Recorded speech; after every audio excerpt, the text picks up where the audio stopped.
2027 সালের মধ্যে যেন শিক্ষার্থী ভর্তি করার কার্যক্রম শুরু করা যায়, সেটার জন্য আমরা চেষ্টা চালাবো। শহরের মধ্যে একটা সুন্দর স্থানে যেখানে অখণ্ড বড় জায়গা পাওয়া যাবে, সেখানে একটা পূর্ণাঙ্গ মেডিকেল কলেজ স্থাপনের ব্যাপারে আমরা প্রাথমিকভাবে সিদ্ধান্ত নিয়েছি। 2027 সালের মধ্যে যেন শিক্ষার্থী ভর্তি করার কার্যক্রম শুরু করা যায়, সেটার জন্য আমরা চেষ্টা চালাবো। এখানে নিকটবর্তী মেডিকেল কলেজ আছে দিনাজপুরে। আমাদের মন্ত্রী মহোদয় যে বিষয়টি বলেছেন, উনি আসলে আমাদের সঙ্গে একটু আগে এই বিষয়টা নিয়ে আমরা আলাপ করেছি, সেটার পরিপ্রেক্ষিতেই বলেছেন। একটা মেডিকেল কলেজ স্থাপন করার জন্য কতগুলো পদ্ধতির মধ্যে দিয়ে যেতে হয়, আমরাও ঠাকুরগাঁও বা অন্য যে কোনো জায়গায় করতে হলে সেটার মধ্য দিয়ে যেতে হবে। এই মুহূর্তে সর্বশেষ সরকারের যেটা সিদ্ধান্ত ছিল, নতুন কোনো মেডিকেল কলেজ স্থাপন না করার, এটা অন্তর্বর্তীকালীন সরকারের সিদ্ধান্ত ছিল। কিন্তু বর্তমান নির্বাচিত সরকার, আপনারা জানেন যে মাননীয় প্রধানমন্ত্রীও এখানে সেই ব্যাপারে ঠাকুরগাঁও মেডিকেল কলেজ স্থাপনের ব্যাপারে একটা অঙ্গীকার করেছেন। আর আমাদের স্থানীয় সরকার মন্ত্রী মহোদয়, যিনি আপনাদের এই স্থানীয় এলাকার সংসদ সদস্য, উনি তো বলেছেনই।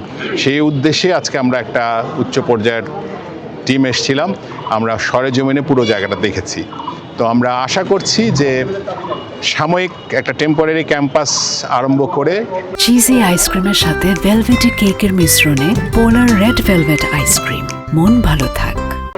2027 সালের মধ্যে যেন শিক্ষার্থী ভর্তি করার কার্যক্রম শুরু করা যায়, সেটার জন্য আমরা চেষ্টা চালাবো।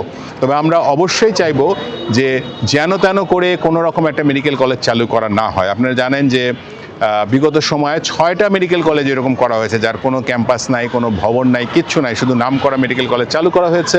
ওইটা শিক্ষার্থীরা না পারছে ভালো করে পড়াশোনা করতে, না পারছে হোস্টেলে থাকতে, সেরকম কোনো পরিস্থিতি হোক, এটা আমরা চাইবো না। তো ফলে আমরা যেটা করব, ইনশাল্লাহ আমরা ফিরে গিয়েই একটা ডিপিপি বলে, ডেভেলপমেন্ট প্রপোজাল, উন্নয়ন প্রকল্প প্রস্তাব আমরা একটা তৈরি করব। এমনভাবে তৈরি করব যাতে এইখানে ঠাকুরগাঁওয়ে একটা সুন্দর মেডিকেল কলেজ ক্যাম্পাস তৈরি করা যায়। তবে সেটা হতে আমার হিসেবে অন্তত 2.5 থেকে 3 বছর সময় লেগে যাবে শেষ করতে।